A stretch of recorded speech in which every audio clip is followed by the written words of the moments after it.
sana, tamu sana, tamu sana, tamu sana. Earlier today, the National Assembly passed Political Parties Bill. This is a bill that, among other provisions, seeks to create coalition political party, in that candidates through this bill will be able to contest through a coalition party ticket. Let me give an example here. In 2017, we had a NASA coalition. NASA coalition was formed of some parties there, and candidates were only allowed to contest through those parties that formed NASA.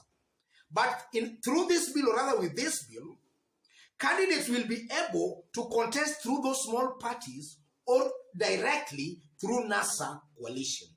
That is one thing this bill seeks to create. And then another provision in this bill is that this bill intends, or rather stipulates, that parties forming a coalition must deposit their coalition agreements at least 6 months to the general election.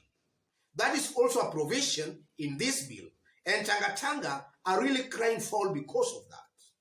And then another provision in this bill is that this bill seemingly is giving a lifeline to small parties, in that small parties will now easily qualify for political parties funding as long as you have an elected leader in your party, whether MCA, MP, governor, whichever. As long as you have even one elected leader, you qualify for a political party's funding. That is something that was not there previously, because initially you had to attain some numbers of elected leaders to qualify for a political party's funding. So this bill is just trying to cure that, and largely I tend to believe it's doing that as a result of what we have been witnessing going on in NASA. You know, NASA affiliate parties have all been fighting for political parties funding. So I think this bill seeks to maybe cure that. And I don't want, ladies and gentlemen, to dwell into the reasons as to why Tangatanga are against this bill. Because Tangatanga and Musalia Mudavadi ganged up today in Parliament against this bill. But nonetheless, Uhuru Kenyatta, Raila Odinga, Kalonzo Musyoka, Gideon Moi won with 113 to Ruto Mudavadi 68. So I don't want to dwell into the reasons why Tangatanga are actually against this bill. But in this video, I want us to do an analysis, or rather to analyze what happened after this bill had been passed in Parliament and what we can draw from that politically. Upon this bill being passed in Parliament, Millicent Omanga took to her social media accounts and had this to say. Millicent Omanga, they have bulldozed the bill. Yes. Millicent Omanga here is just trying to cry foul. And it's not only Millicent Omanga. A majority of Tangatanga leaders came out guns blazing to start attacking the government. That maybe they used some bad means, or rather some queer means, to make sure this bill was passed. But is that really the case? That's our analysis and discussion today. And before we dwell into that analysis, let's have a look at a small clip here of what happened or transpired in Parliament earlier today. Yes, that was John Mbadi earlier today in Parliament during the debate. And John Mbadi is just trying to insinuate that Tangatanga, or rather UDA, have no numbers at all. They have no numbers in Parliament. So I want you to listen to what William Ruto is saying about Tangatanga numbers, after which, as usual, we are going to dissect it to see exactly what this whole thing means. Listen in to Ruto. Saa hizi wabunge 155 tayari ni members wa UDA from all corners of Kenya. Yes. We have seen the way Millicent Omanga reacted. We have seen a clip of the debate in Parliament, and we have also seen a clip of William Ruto boasting about Tangatanga numbers. What does this whole thing mean politically? That's our analysis end discussion today.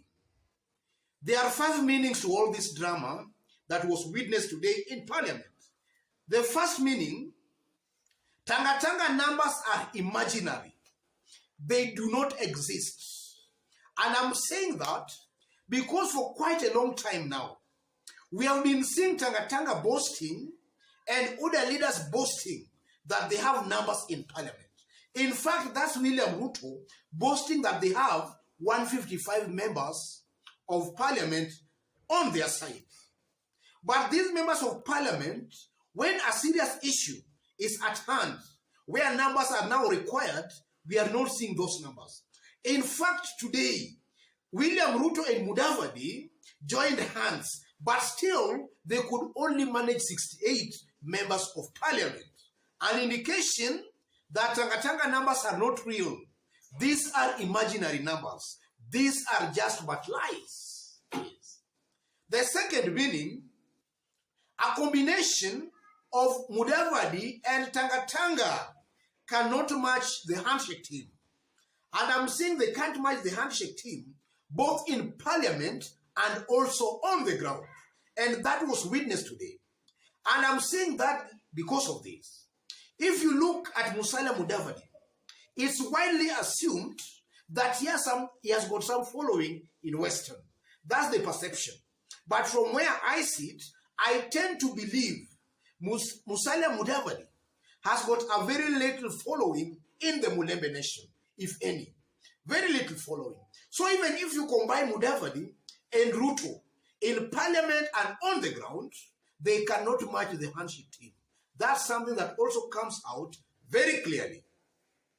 And then thirdly, or the third meaning, this incident of today is also another confirmation that Mudavadi and Ruto, these are political leaders reading from the same political page, or rather reading from the same page.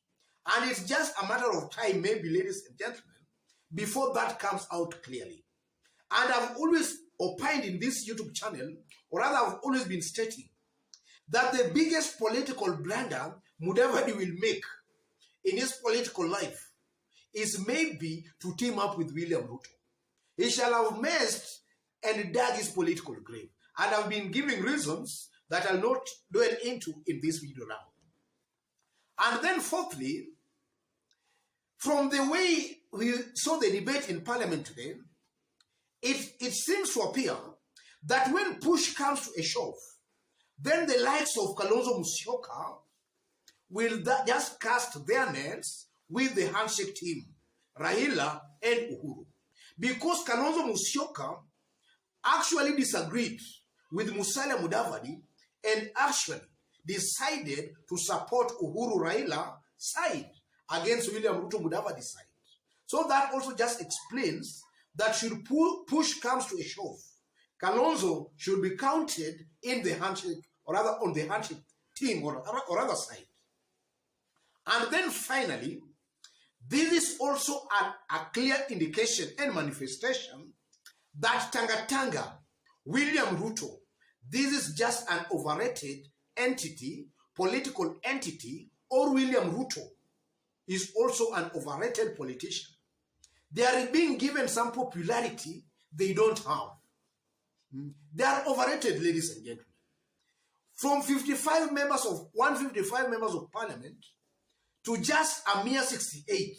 And they could not even get that 68 for themselves. They had to be helped with Musalia Mudavadi.